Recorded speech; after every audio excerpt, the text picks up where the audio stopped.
This is video 2 in a 4-part series that details the medical kidnapping of Amen'Ra and now her newborn child as well. You have no heart! This is so wrong! Have both been taken by the state. I put your onesie. I sleep with it at night like this. And then I go like this to bring me comfort. If you haven't seen video 1 yet, make sure you go back and watch it so you can get the full story.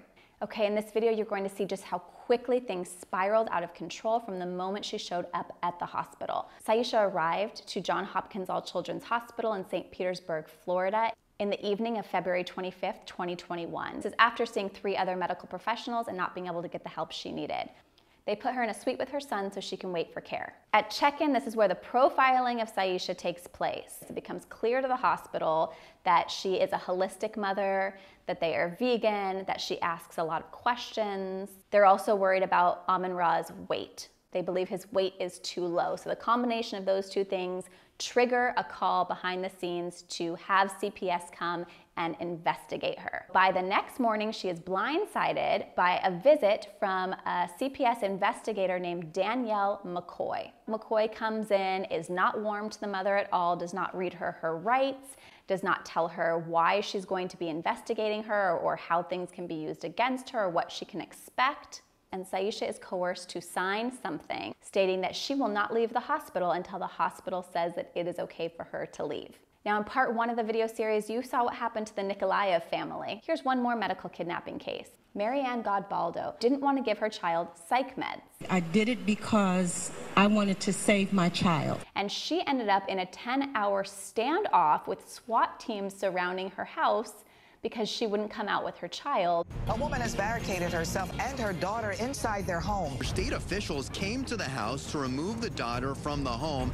Godbaldo came to the attention of Child Protective Services after she decided to stop giving her 13-year-old controversial antipsychotic medication. The mom refuses to give her daughter medication because the drugs caused her to become violent. The Department of Human Services attempted to take the child from the mother. Godbaldo barricaded herself in her home, and this lasted 10 hours. Marianne was hauled off to prison for 5 days. Ariana is now at a pediatric psychiatric facility where Godbaldo claims she's being abused. Community groups have rallied on behalf of the family, saying parents should decide their children's medical treatment. At the heart of it is the question, who decides what the best medical care is for a child? The government or the parents? Now let's travel back to the hospital with Syesha. At this point, there is no leaving. She can't leave for a second opinion. There was no leaving until the doctors said it was okay. Soon after, Syesha had the misfortune of being seen by a very controversial doctor named Dr. Sally Smith. She asked the mother for pictures of Amen'Ra and videos that were showing his milestones. The family has also uploaded those pictures and videos to make available to the public so that we can see. The link to them is below. Sally Smith spent a very small amount of time with her and then diagnosed Amen'Ra with failure to thrive. So Dr. Sally Smith is not only a pediatrician, she is a child abuse specialist. This is a new type of specialist that are in hospitals around the country, and they work directly with CPS, yet many parents have claimed that their lives have been ruined due to false claims made by this exact doctor, Dr. Sally Smith. A USA Today article titled Bad Medicine by Daphne Chen states, the USA Today network reviewed hundreds of Smith's cases in conjunction with a multi-part investigation into Florida's child welfare system. Okay, so Florida is already on everybody's radar.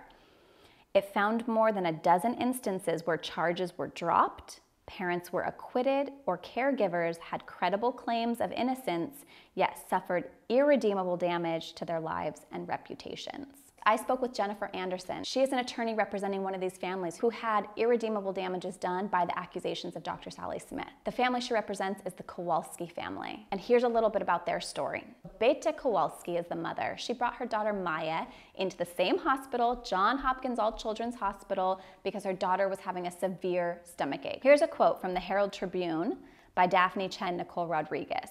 By the time the preteen left the St. Petersburg facility 3 months later, her condition had deteriorated, her family was shattered, and her mother was dead.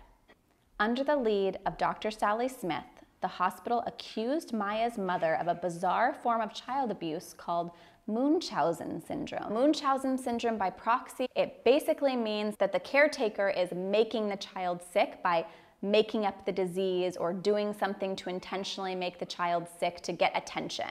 So this is what Dr. Sally Smith accused Beta of, Maya's mother. The thought process behind this allegation that Sally Smith accused the family of is that if you separate the child from the person you think is making them sick, the child should get better. But that is not what they saw here. CPS came, they put in the order for the parents not to be able to see Maya, and Maya's health deteriorated in the hospital. And despite the hospital staff seeing that her health was deteriorating from being isolated and not seeing her mother, they kept on. Here's another heartbreaking quote from this article. Thanksgiving passed, her 11th birthday, Christmas. Maya began to believe that she would never get out. Meanwhile, her mother began to fray under the stress. She spent sleepless nights worrying about her daughter's treatment and days begging for Maya to be transferred to another hospital. Are you ready for this next one? Listen to this. Beta begged Judge Lee Hayworth to end the separation at a January 17th hearing. He refused based on the advice of Dr. Sally Smith and All Children's Hospital. He also denied her request to hug Maya, who was in the courthouse building meeting with a psychologist. She couldn't even hug her child after begging the judge. And less than 48 hours later, Beta died by suicide. This ordeal illustrates the power that doctors and hospitals have to strip children from their families and how the state defers to their judgment. Maya's father, Jack Kowalski, says that he's confident that this case will prove that Smith and her colleagues, they knew that they were making a false child abuse allegation. And this is a trend I'm seeing in Amen'Ra's case as well, despite this mounting evidence that there is no medical neglect here. The hospital and the state are just sticking to their witch hunt of this family. Maybe they thought that if they just admitted that they were wrong, they should have never taken Amen'Ra away, and now her newborn child, that they would be proving that they were guilty. One of the Kowalski's attorneys, she confirmed something similar to me in an email she wrote. I asked her in an email, why is Sally Smith allowed to still work after all of this devastation that her accusations have led to? Here's what she said. I only have a guess as to why she is still on. It is a legal strategy. Letting her go would seem like an admission of guilt, but this is only a guess. What I do know is that Johns Hopkins, All Children's Hospital, and Sally Smith are fighting us with every resource they have, and they have been caught lying, denying her teaching roles, destroying evidence like her cell phone, and hiding evidence, her personal notes in the Kowalski case. Whether that was intentional or accidental is still being determined.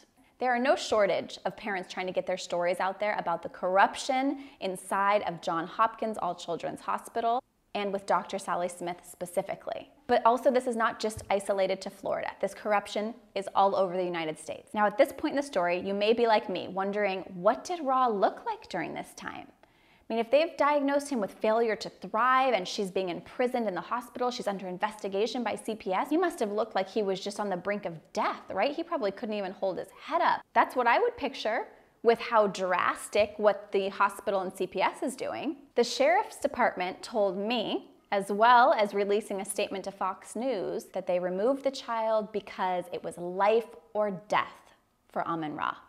That's a big statement. In part 3 of this video, you are going to see exactly what Amen'Ra looked like inside of the hospital. His mother was taking videos and documenting her stay there, thank God. This is Amen'Ra in the hospital with his amazing mother, my wife, Syesha. You see the truth, the whole truth, and nothing but the truth? This is how bad our son was doing.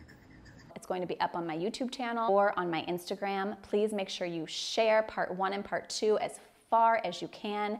We need to get this family's story out. Her newborn child was also just taken from her. My baby is days old, and you're taking my baby away from me. Loving parents who have never abused their children, there's not even an allegation of abuse, have lost now 2 of their babies to corruption in this system. They need to be reunited, and we need to help them.